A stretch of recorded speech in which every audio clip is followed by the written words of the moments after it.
Good morning, and welcome to Unity of Vancouver.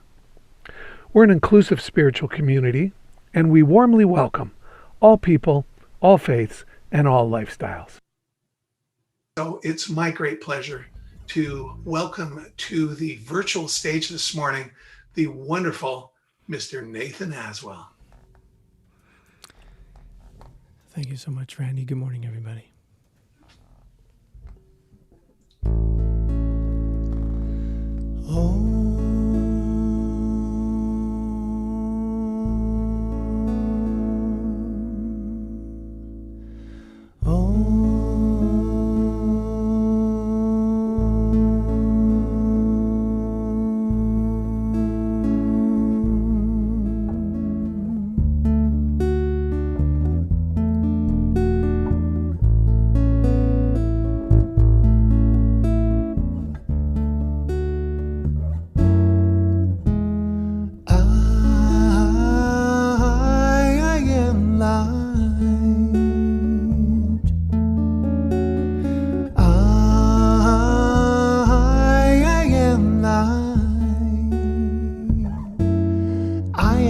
Mistakes that I have made, or any of the things that cause me pain. I am not the pieces of the dream I left behind. I am light.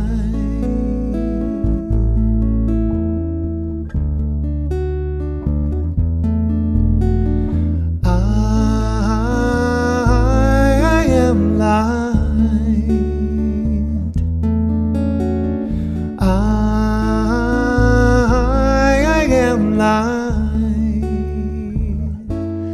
I am not the color of my eyes. I am not the skin on the outside. I am not my age, I'm not my race. My soul inside is all light.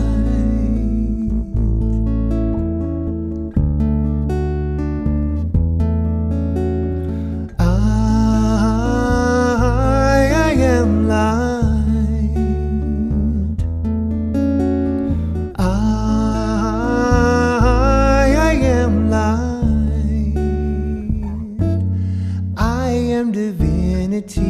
Defined. I am the God on the inside. I am a star, a piece of it all. I am light.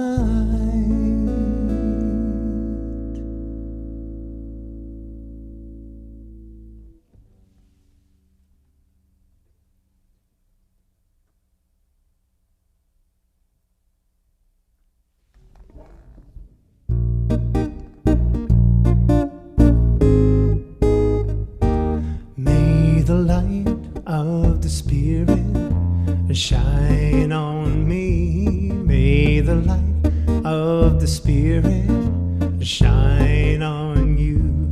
As God's grace and love make this a brighter world, may the light of the Spirit shine on.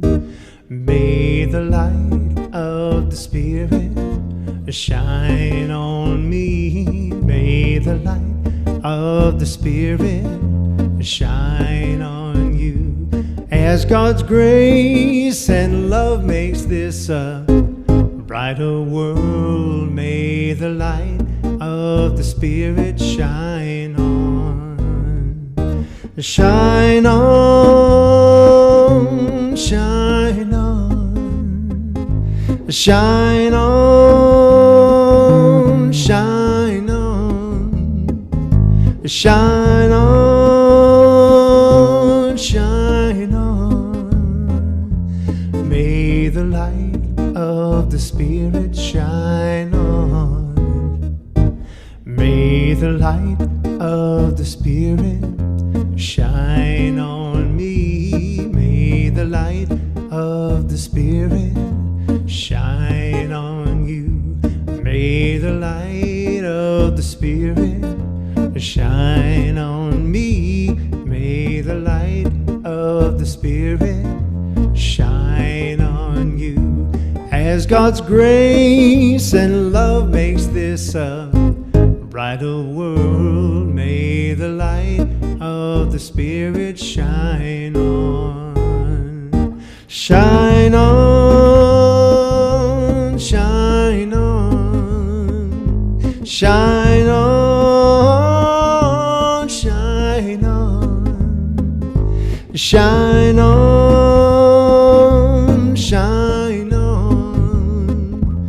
May the light of the Spirit shine on.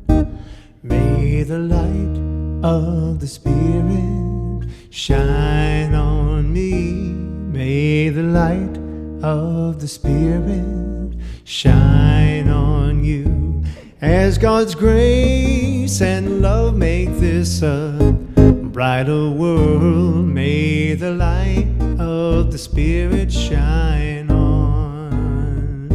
As God's grace and love make this a brighter world, may the light of the Spirit shine on. As God's grace and love make this a brighter world, may the light of the Spirit shine on.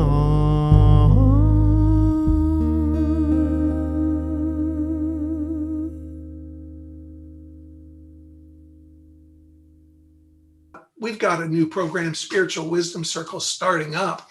And this is one of the programs we're most excited about for 2021.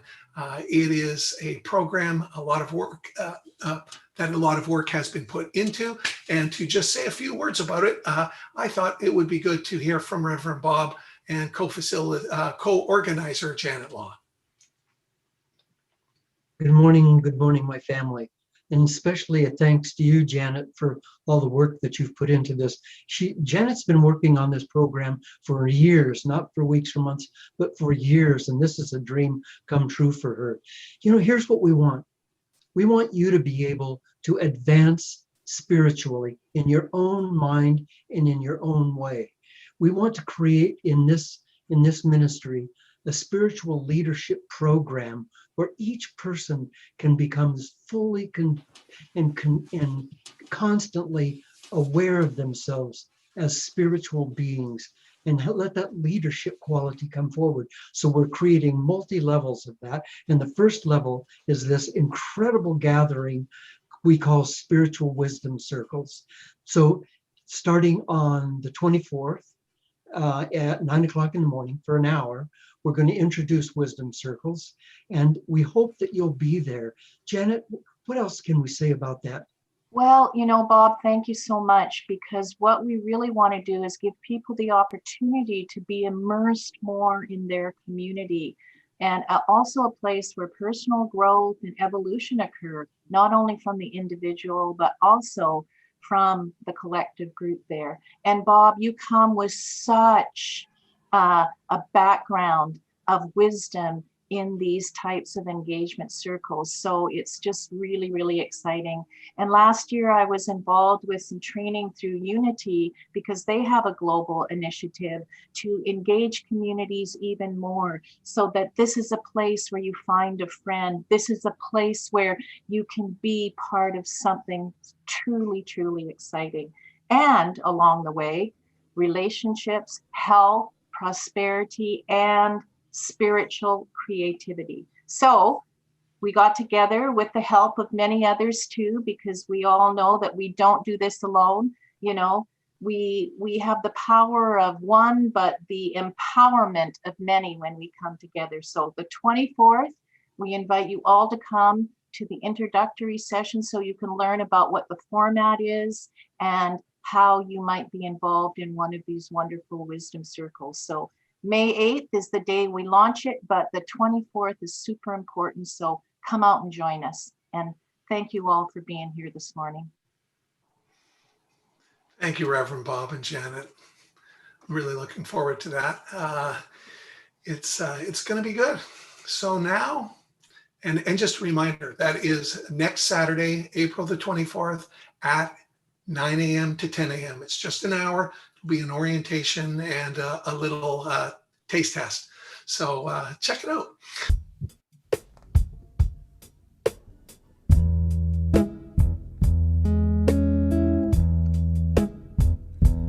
When I was a boy, each week, Sunday we would go to church and pay attention to the priest.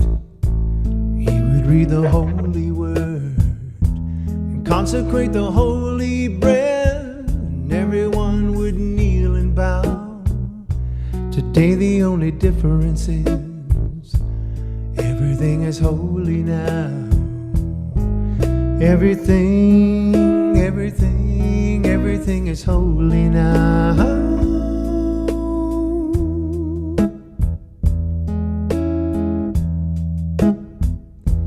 When I was in Sunday school, we would learn about the time Moses split the sea in two, Jesus made the water wine. And I remember feeling sad that miracles don't happen still. But now I can't keep track, 'cause everything's a miracle.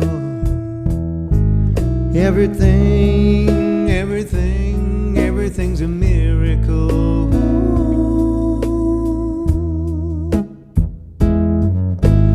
Wine from water is not so small, but an even better magic trick is it anything is here at all.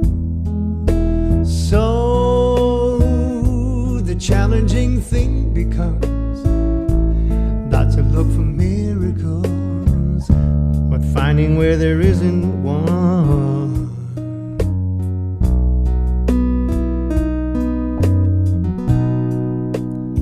When holy water was rare at best, it barely wet my fingertips. But now I have to hold my breath like I'm swimming in a sea of it. It used to be a world half there, heaven's second-rate hand-me-down, but I walk it with a different air, 'cause everything is holy now. Everything is holy now.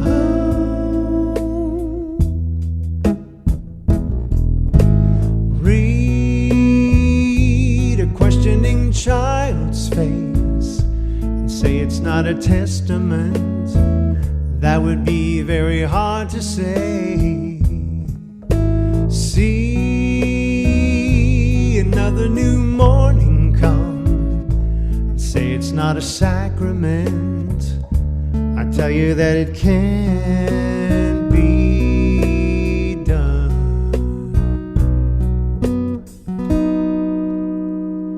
This morning outside I stood and saw a little red-winged bird shining like a burning bush, singing like a scripture verse. It made me want to bow my head. I remember when church let out, how things have changed since then. Everything is holy now. It used to be a world half there, heaven's second-rate hand-me-down, but I walk it with a different air, 'cause everything is holy now. Good morning, my dear friends. Good morning, welcome. Today we're going to talk about Einstein's spirituality.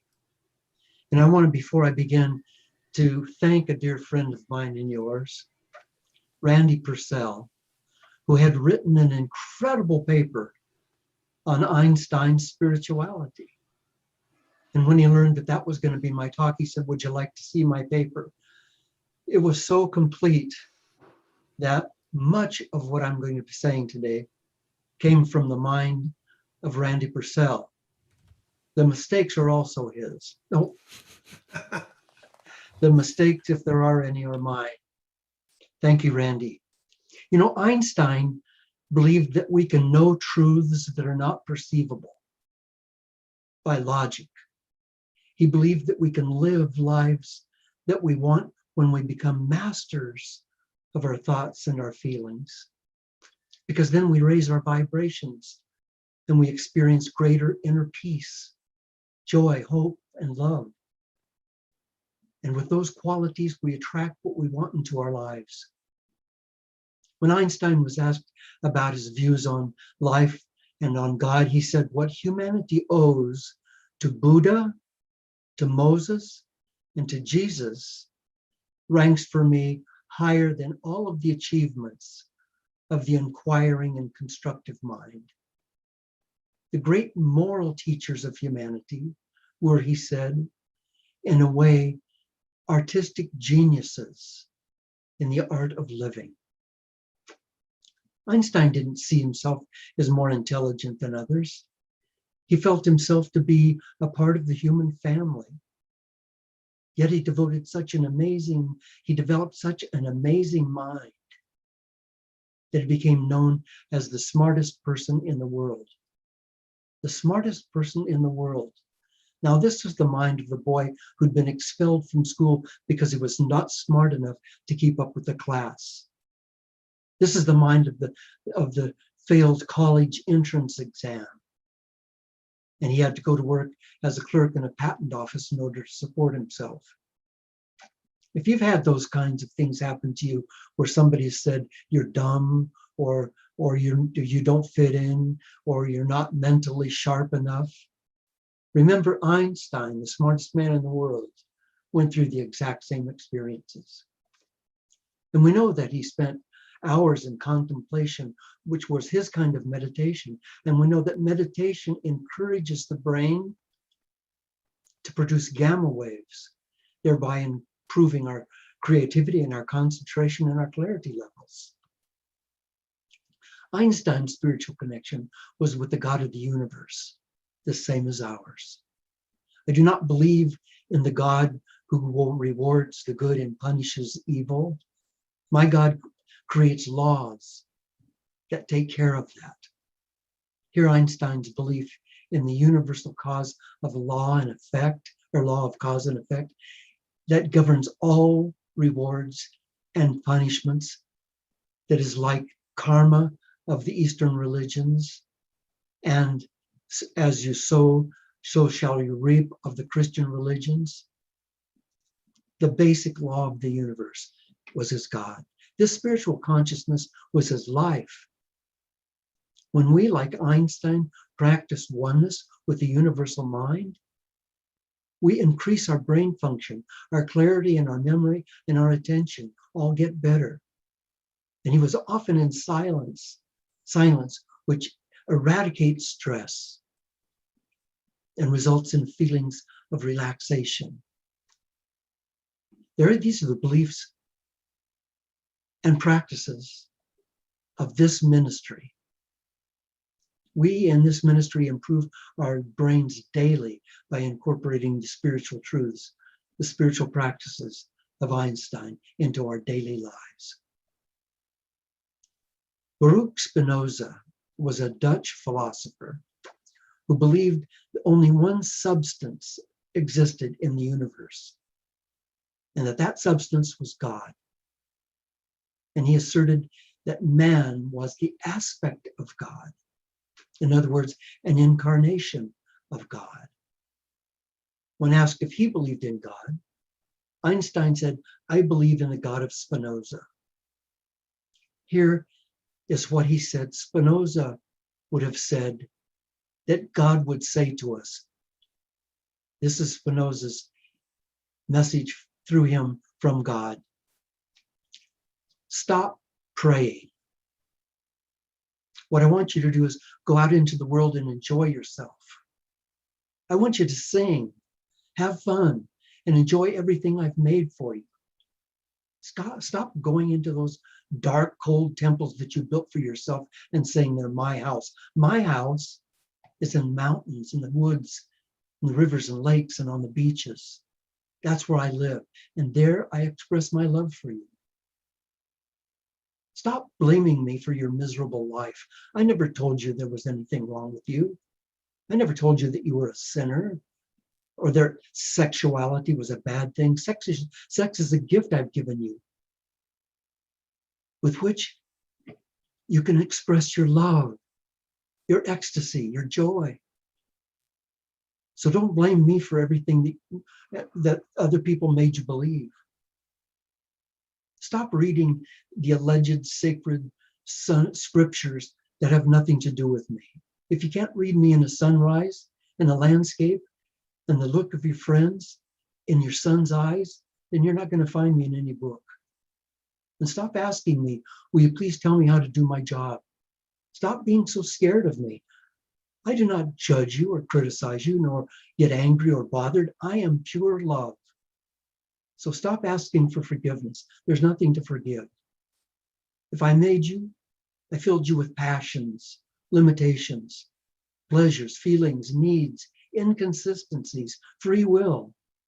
How can I blame you if you respond to something I put in you?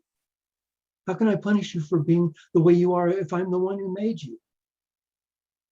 You think I would create a place to burn all my children who behave badly for the rest of eternity? What kind of a God would do that? Just respect your peers and don't do what you don't want for yourself. All I ask is that you pay attention in your life, that alertness be your guide. My beloved, life is not a test. This is not a step on the way, not a rehearsal, nor a prelude to paradise. This life is the only thing here and now, and it's all you need. I have set you absolutely free. No prizes, no punishments, no sins, no virtues. No one carries a marker. No one keeps a record. You're absolutely free to create in your life heaven or hell. I can't tell you if there's anything after this life, but I can give you a tip, a hint. Live as though there is not, as if this is your only chance to enjoy, to love, to exist. So if there's nothing after, then you will have enjoyed the opportunity I gave you. And if there is, rest assured that I won't be asking if you behaved right or wrong. I'll ask, did you like it? Did you have fun? What did you enjoy the most? And what did you learn? So stop believing in me. Believing is assuming, it's guessing, it's imagining. I don't want you to believe in me. I want you to believe in you. I want you to feel me in you when you kiss your beloved, when you tuck in your little girl, when you caress your dog, when you bathe in the sea. Stop praising me. What kind of egomaniac God do you think I am? I'm bored with being praised. I'm tired of being thanked, feeling grateful. Prove it by taking care of yourself, your health, your relationships, the world. Express your joy. That's the way to praise me. And stop communicating or stop complicating things and repeating it like a parakeet what you've been taught about me. What do you need more miracles for? So many explanations. The only thing for sure is that you are here, that you are alive, and that this is a world of wonders. On a clear day, rise and look around you, and you'll see who you are. On a clear day, how it will astound you that the glow of your being outshines every star you feel part of, every mountain, sea, and shore. You can hear from far and near a world you've never heard before. And on that clear day,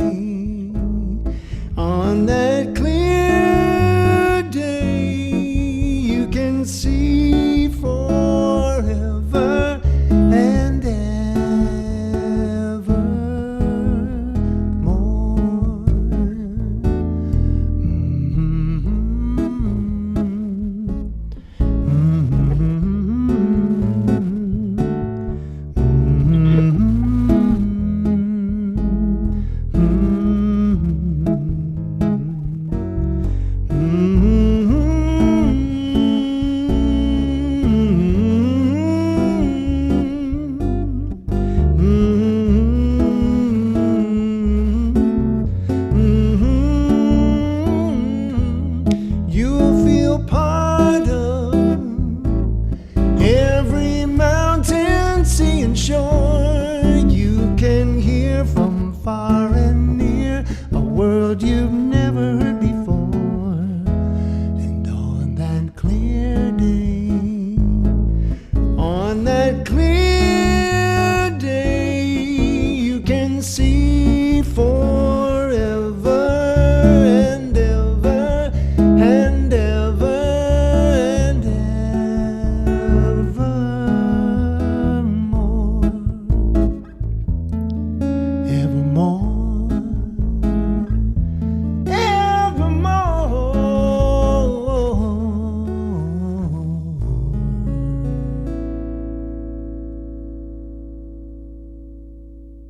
On a clear day, oh my goodness, on a clear day, when we gain the clarity to not see what we think is out there, but to see what's really out there.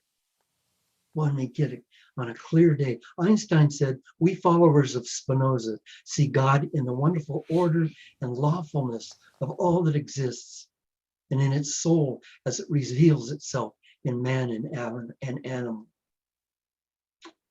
Einstein would have been right at home in this spiritual group, in this spiritual ministry. He said a human being is part of the whole that we call the universe. And when he experiences himself, his thoughts and feelings as someone separate from the rest, it's an optical delusion. Man has infinite consciousness. My religion has no dogma other than teaching man that the universe is rational and that his highest destination, his highest destiny is to ponder it and co-create with its laws. He said, the farther the spiritual evolution of mankind advances, the more certain it seems to me that the path of genuine religiosity does not lie through the fear of death or the fear of life or of blind faith, but through the striving after rational knowledge. That's why here at University, at Unity of Vancouver, practice and teach common sense spirituality, not religion. He said, science without religion is lame. Religion without science is blind. Einstein not only acknowledges his belief in the infinite potential of man, but concludes that our purpose is to learn the laws of the universe and to use them to co-create the highest possible destiny for ourselves and for our future generations. Now, no one can deny that Einstein was uncommonly creative, but not all are aware that, in his own words, he was co-creative, as we teach here at Unity. That he harnessed the powers and the wisdom of the universe with his. And that's how he became called the smartest man in the world. At the height of his creativity during a speech honoring Max Planck, Einstein said, the state of mind which enables a man to do work of this kind is akin to that of a religious worshiper or the lover.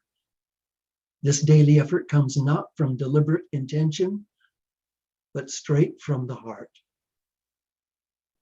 What our dear Einstein found after a rough start and being misunderstood so often was personal clarity. That's what he was inviting us all to find. Clarity in our lives. Clarity that comes from seeking and knowing that all is good. All is God. All is love.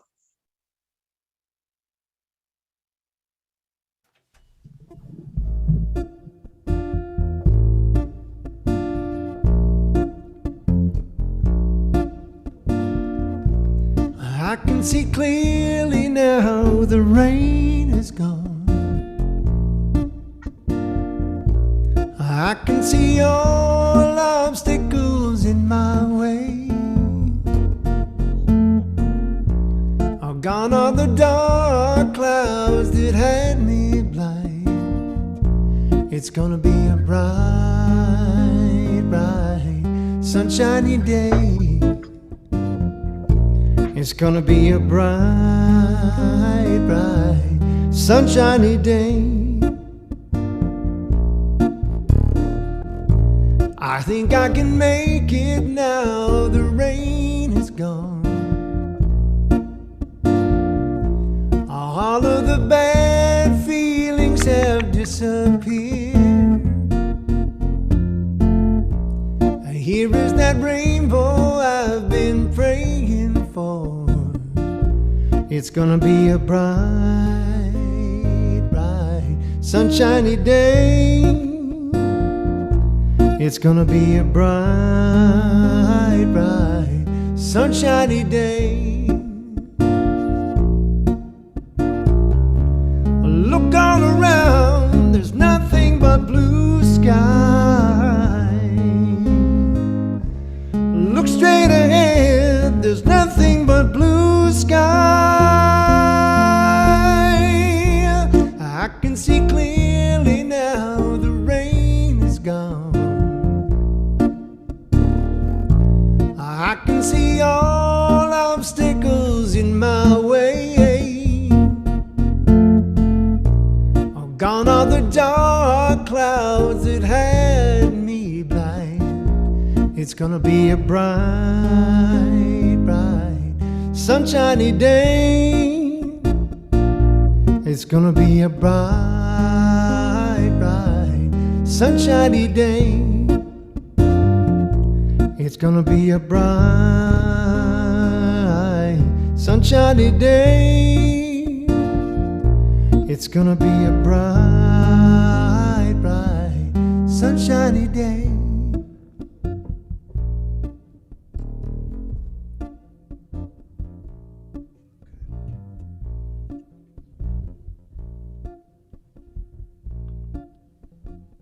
Take it away, Bob.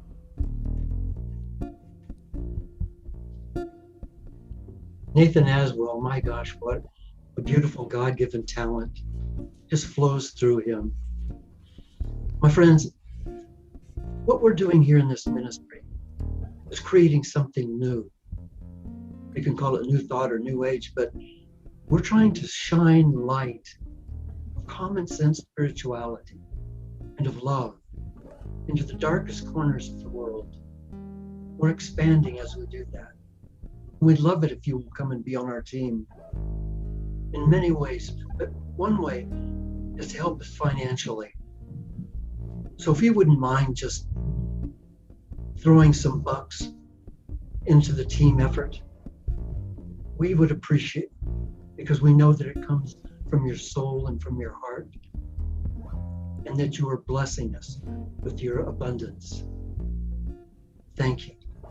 Now, there's a question. So, Bob, what is the quickest way to see clearly when everything seems so dark and cloudy? That's an excellent question, and that's probably the question of all. I can tell you that everything travels in waves, because everything is energy, and waves travel in frequency, and frequency carries information.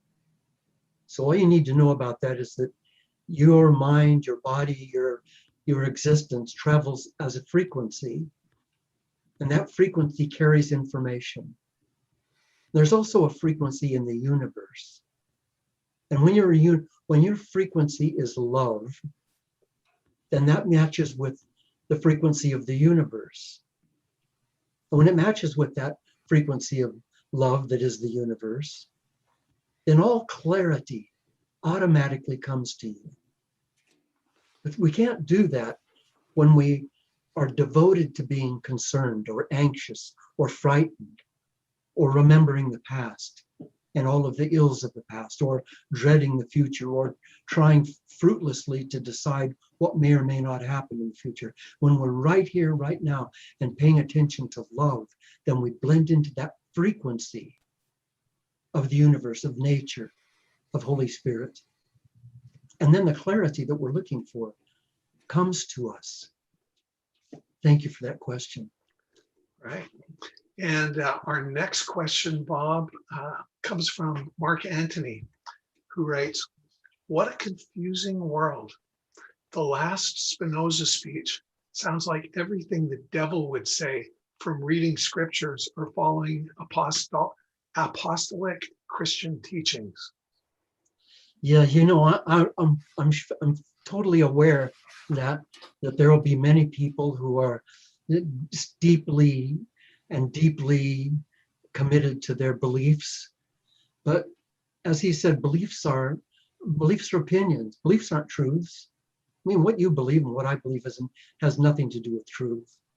In fact, you should always let things hit the truth bell inside of you, not a bell that was set up by somebody who taught you things are this way or this way, but you are a natural flowing being of the universe.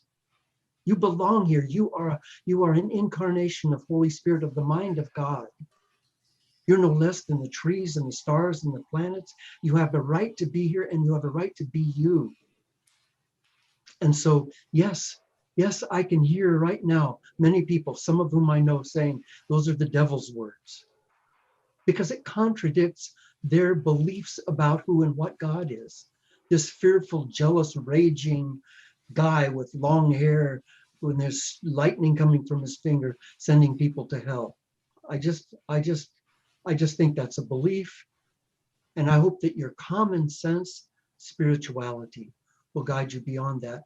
And if you are attacked for having the beliefs that Spinoza and that Einstein and frankly that I have and that this ministry have, if you feel yourself attacked by that, just know that a lot of other people, including Einstein, including Spinoza, including me, have been strongly attacked for believing truth rather than believing beliefs. Thank you. Mm-hmm. Yeah, and I can certainly relate to when we talk about the teachings and beliefs, they're not even our beliefs. They're what we were taught. And so ultimately they become beliefs, but they weren't our ideas in the first place. And so what I'm most proud of here at Unity is that we bring a wide spectrum of ideas for contemplation, and we don't tell anybody to accept anything. That's something that each individual decides from themselves. What we do is continually sort of pull the curtain back on new ways of seeing the world. And through that, I think it really broadens our spirituality, deepens our spiritual connection. So I think I have another question here. Please, Bob. Norma Wellwood shared an affirmation, or she wanted to share, and I'm going to put it out. I deeply and completely love and accept myself. I'm going through levels of awareness on this at this time. So yeah, okay. Just moving down through the chat, folks. Thank you so much. Okay, quickly. There was one which is what is the difference between an optical illusion and an optical delusion? Thanks. Because when we talk about optics, we usually are talking about eyesight. But what Einstein's referring to is how we see with our minds. And the problem is, and it's a great problem, but it's also a wonderful, wonderful challenge and a wonderful puzzle, is that there is a golden light of love and oneness and purity at the goal line. Between here and the goal line, there are a lot of obstacles. Like football, there's a lot of other very well organized people, plans, objects, objectives, trying to keep us from getting to that. The only way we can get to the goal is to hold that vision of truth and of purity and of love always in our minds, and let it guide us. If we focus on the delusions, if we focus on the problems, then we become deluded.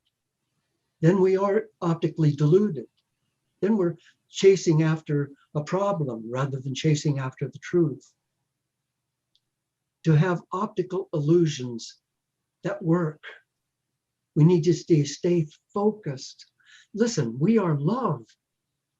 And we are 99 point and then 12 nines after that percent space. And that space is filled with the presence of God, the presence of Holy Spirit, which is love, which is love. And love is forgiveness.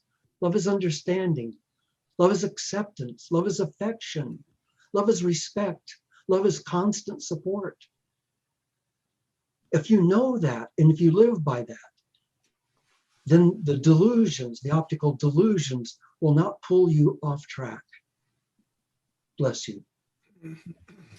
Our next question comes from Luz Lena, who I believe is still down in Mexico. Luz Lena says, why is it so difficult for people to change their beliefs from being a sinner to being love, to being children of God that can sin, but that doesn't make you a sinner? Gracias, Elena. I'll tell you why.